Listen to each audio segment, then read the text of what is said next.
For the first time in centuries, the center of global power is shifting. And it's not just between America and China. Today, the world fears the rise of a new giant, India, and the truth is, no one can stop it. Now, when I say that, I don't mean fear in the sense of hostility. I mean respect. I mean recognition. I mean awareness that something big is happening. If you look around the world, from Washington to Beijing, from Moscow to Brussels, everybody is watching India right now, and they are asking themselves one question: how is this going to change the future of the world order?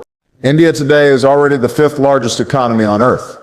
Not long ago, it was behind Britain, the very country that once ruled over it. But now India has moved ahead, and if growth continues at the current pace, if India can sustain 6 to 7% GDP growth year after year, by 2030 it is expected to become the 3rd largest economy, behind only the United States and China. That is an extraordinary achievement for a nation that was once considered a poor developing country. And let's talk about what is driving this transformation. India's IT and service sector has become the brain of the digital world. When you pick up your phone, when a company in America or Europe needs software, there is a good chance that somebody in Bengaluru, or Hyderabad or Pune is behind that code. Giants like Infosys, Wipro, and Tata Consultancy are leading the way. At the same time, manufacturing is beginning to shift. As costs rise in China, as global companies worry about over-reliance on Beijing, they are looking toward India. Apple is already moving part of its iPhone production to India. Tesla is negotiating to set up a factory. That is not just economics, that is geopolitics. And let's not forget the startups. India now has the 3rd largest startup ecosystem in the world, after the US and China. Every year, new unicorns are born in fintech, edtech, healthcare, and green energy. And behind this is a growing middle class, hundreds of millions of people entering the consumer economy, buying cars, smartphones, homes. Global companies cannot ignore that kind of market. Now, numbers are important, but the real story of India is not just in its GDP, it's in its people. India today is the most populous country on earth, with more than 1.43 billion citizens. But here is the real difference. The median age is just 28 years old. Compare that to China or the United States, where the average age is around 38. In Europe, it's even older. That means while the rest of the world is getting old, India is still young. And that youth is not just in numbers, it's in skills. Every year, India produces more than 1.5 million engineers, doctors, scientists, innovators. By 2030, 1 out of every 4 new workers in the global economy will come from India. Think about that for a moment. A quarter of the world's new workforce from one country. This manpower is also reflected in defense. India has more than 1.4 million active soldiers. It is the 2nd largest standing army in the world. It has nuclear weapons, it has a growing navy that is projecting power into the Indian Ocean. And it has a space program that has landed near the South Pole of the moon, something only a handful of nations have achieved. But let me remind you, power alone doesn't shape the future. Leadership does.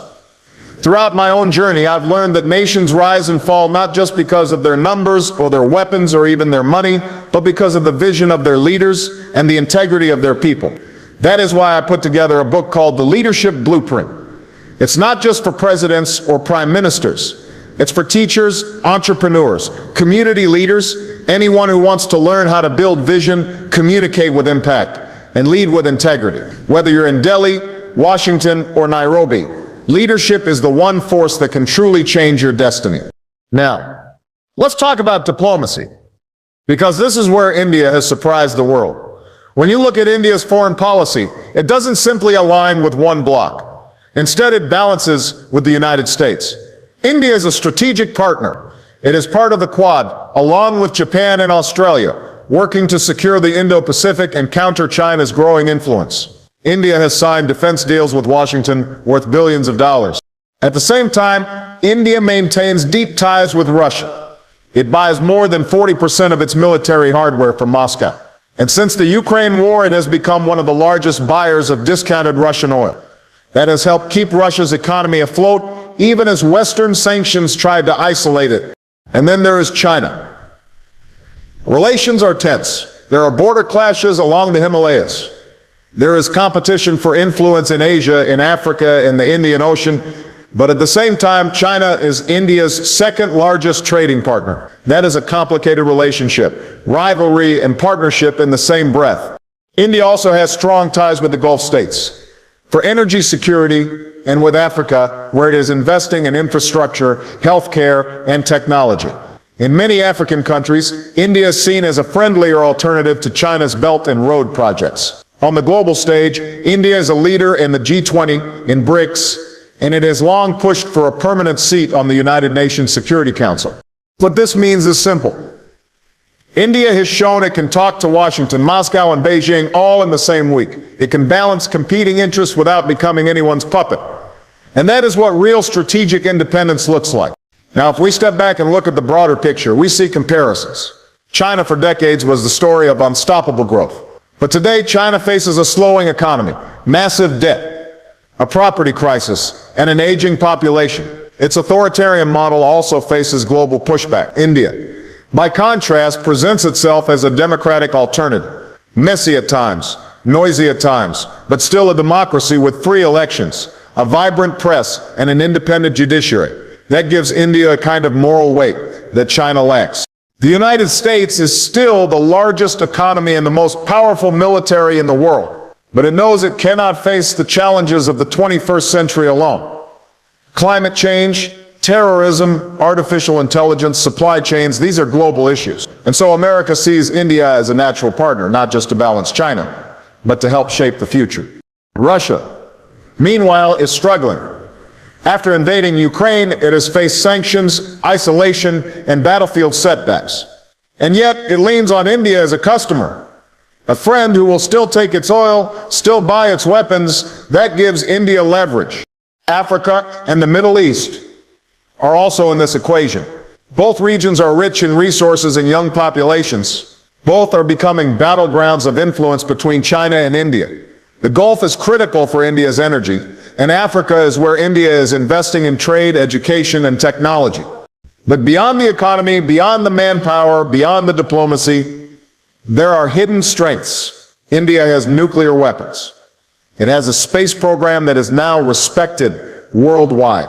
Chandrayaan-3 was not just a scientific achievement. It was a statement that India belongs in the club of space powers. India is also a leader in digital technology. The UPI system, a platform for digital payments, processed more than 11 billion transactions in a single month. That is more than any other country on earth. It shows how India can leapfrog old systems and create its own solutions. In energy, India is investing heavily in renewables. It has a target of reaching 450 gigawatts of renewable capacity by 2030. It is one of the biggest investors in solar and wind power. That matters in a world fighting climate change. And then there is soft power. Bollywood films, watched across the globe, yoga practiced in homes from Los Angeles to Tokyo, an Indian diaspora of more than 18 million people, who are not only citizens of other nations, but also leaders, CEOs of Microsoft, Google, IBM, and so many others. So why does the world fear India's rise? It's not fear in the sense of war. It's the recognition that India is not going to follow anyone else's script. The West worries about losing dominance. China worries about a democratic rival rising right next door. India's independence, its refusal to fully align with any one bloc, means that it plays by its own rules. And that makes it unpredictable. It challenges the old structures of power where the United States and China were expected to be the two poles. Instead, we are moving toward a multipolar world, where India will stand as a center of gravity in its own right. The question then is no longer if India will rise. The question is how the world will adapt when it does. Because in the end, the rise of India is not just India's story. It is a story about how billions of people with resilience and determination can reshape the world. And it is a story that teaches us all. If you want to change your destiny, you must learn to lead. That is the lesson. That is the truth. And that is why the world is watching India now.